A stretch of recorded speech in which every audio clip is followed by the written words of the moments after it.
इस सदन की अभिभाषण की शुरुआत में यहीं से करता हूं। अचानक प्रदेश का परसेप्शन खराब नहीं हुआ था, अचानक नहीं हुआ था। यही आचरण था जिस आचरण से बिटिया घबराती थी और व्यापारिक कारोबार समेटता था। उसकी एक झलक अभिभाषण के दौरान भी यहाँ पर देखने को मिल रही थी, और वह किसी भी स्थिति में मुझे नहीं लगता है कि प्रदेश का कोई भी व्यक्ति उसको स्वीकारेगा।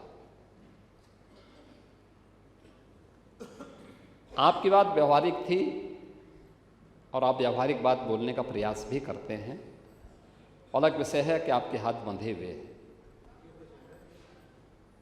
लेकिन आपकी बातों को सुनकर के मुझे ये चीजें लग रही थी। मैं आपकी सभी बातों का जवाब भी दूंगा।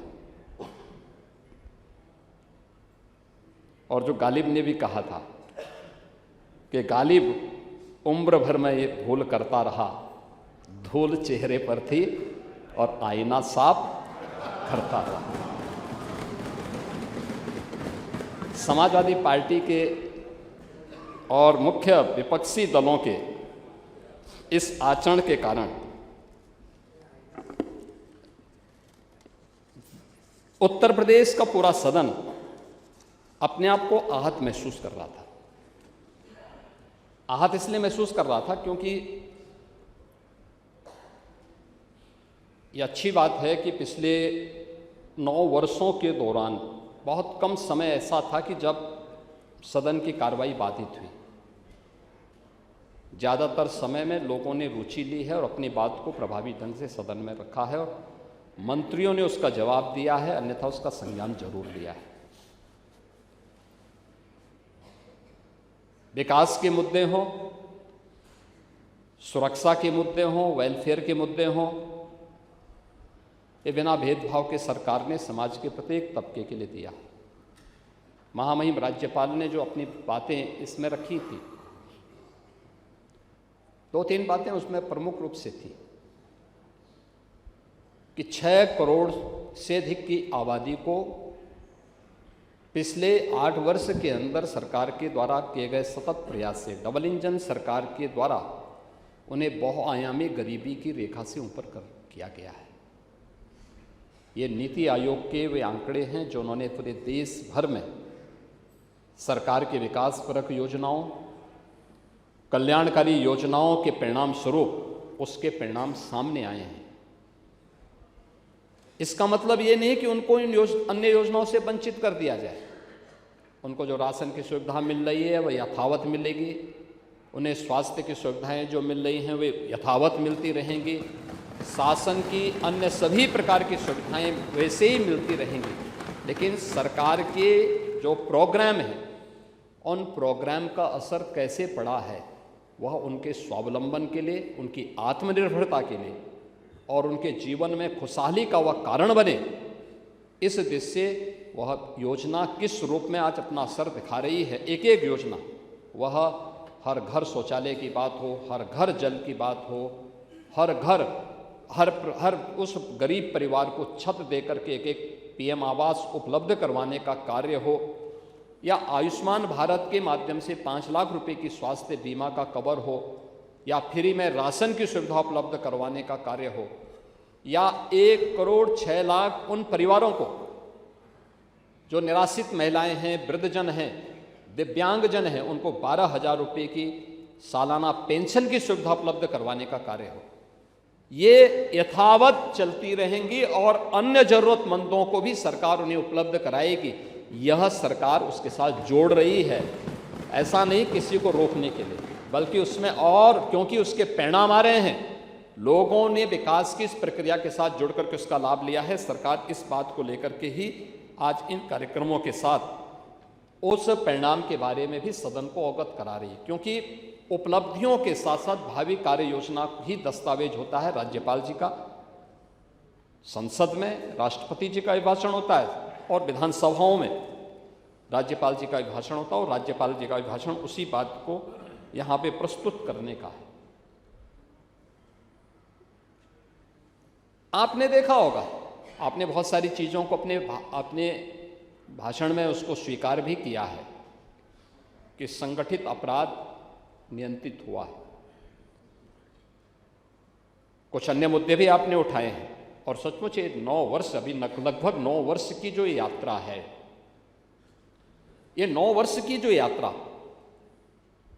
ये सरकार की अपराध और अव्यवस्था से अनुशासन की यात्रा है, कर्फ्यू से कानून का राज का है, उपद्रव से उत्सव की यात्रा है, समस्या से समाधान की यात्रा है और अविश्वास से आत्मविश्वास की यात्रा है। यानी ये यात्रा केवल एक सत्ता प्राप्त करने की होड़ नहीं है। इसको प्राप्त करने के लिए सरकार की स्पष्ट नीति थी, साफ नियत थी, दृढ़ इच्छा शक्ति थी और सुशासन के लक्ष्यों को प्राप्त करने के लिए हम लोगों ने जब एक सामूहिक रूप से प्रयास किया, हर व्यक्ति के मन में एक विश्वास भरा, हाँ यूपी भी कर सकता है, यूपी से भी परिणाम दिए जा सकते हैं। और वही आज उत्तर प्रदेश के अंदर देखने को मिल रहा है। और आज अब यह उत्तर प्रदेश बीमारू राज्य नहीं है, आज यह TTT का एक प्रतीक बना है। TTT, technology, trust and transformation, यानी इन तीनों की एक त्रिवेणी बनकर के उभरा है। उत्तर प्रदेश तो त्रिवेणी के रूप में पहले से ही विख्यात था। माँ गंगा, माँ यमुना और माँ सरस्वती की त्रिवेणी प्रयागराज में मिलती है। करोड़ों की संख्या में श्रद्धालु जाता है। लेकिन अब यूपी उस त्रिवेणी का, पूरा यूपी उस त्रिवेणी का प्रतीक बना है। और उस त्रिवेणी को बनाने के लिए उत्तर प्रदेश ने जो कार्य किए हैं,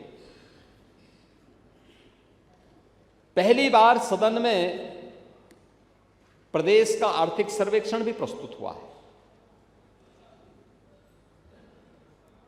डंके की चोट पर सरकार ने कहा, हां हमने क्या किया है, हम आर्थिक सर्वेक्षण प्रस्तुत कर रहे हैं। और वित्त मंत्री जी ने सदन में उस आर्थिक सर्वेक्षण को प्रस्तुत किया है।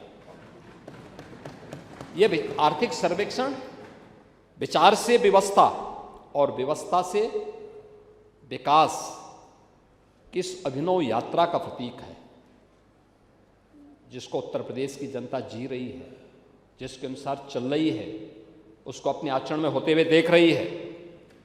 और यह उस नए युग का उद्घोष है जो वर्षों से तमन्ना थी हर उत्तर प्रदेशवासी की, कि सबसे बड़ी आबादी वाला राज्य अपनी पहचान के लिए मोहताज हो, उसको शक की निगाहों से देखा जाए। यही तो हुआ था। आप तो पाणी जी प्रदेश सरकार में मंत्री भी थे और इस सदन के माननीय स्पीकर के रूप में भी एक लंबे समय तक आपको कार्य करने का अवसर प्राप्त हुआ था। क्या ये सच नहीं कि उत्तर प्रदेश को उस दौरान शक की निगाहों से देखा जाता था? उत्तर प्रदेश के नौजवानों के सामने पहचान का संकट खड़ा हुआ था। हर केंद्र सरकार की योजनाओं का बॉटलनेक, उनकी सफलता का बॉटलनेक कोई माना जाता था तो वह उत्तर प्रदेश माना जाता था। यानी ये बस गई काम से, यूपी सफल, यूपी विफल, योजना विफल।